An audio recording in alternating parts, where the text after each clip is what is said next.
my Junior 5 students. This is a summary for Chapter 6 of The Creeping Man. The professor didn't stand in the doorway for a long time. He began moving fast on his hands and feet. A moment later, Bennet followed him. Holmes seemed hypnotized when he saw the professor climbing the ivy with great speed and leaping from branch to branch. Later, the professor headed to the stables, still on his hands and feet. As soon as Roy saw his master, he jumped up and began to bark frantically. The professor seemed indifferent. "Has he gone mad?" These words were said by Watson when the professor circled the dog, grabbed a handful of stones, and started throwing them at Roy. The professor then started making strange growling noises. Then he picked up a stick and poked the dog.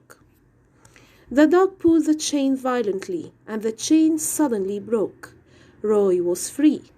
The animal sank its teeth into the professor's throat. He screamed in agony. Just then, Bennet shouted at the dog to stop him. His voice calmed the dog down, and then he let go of his master. Bennet instructed the coachman, who heard the noise and woke up, to tie up Roy.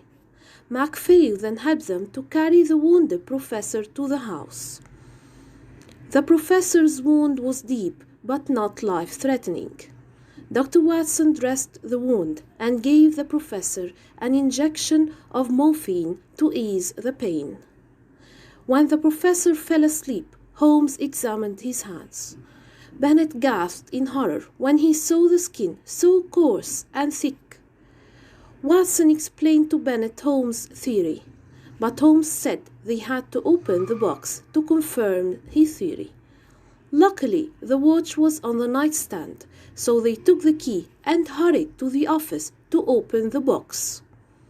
Holmes asked Bennet to send a telegram to Edith and tell her about what happened to her father.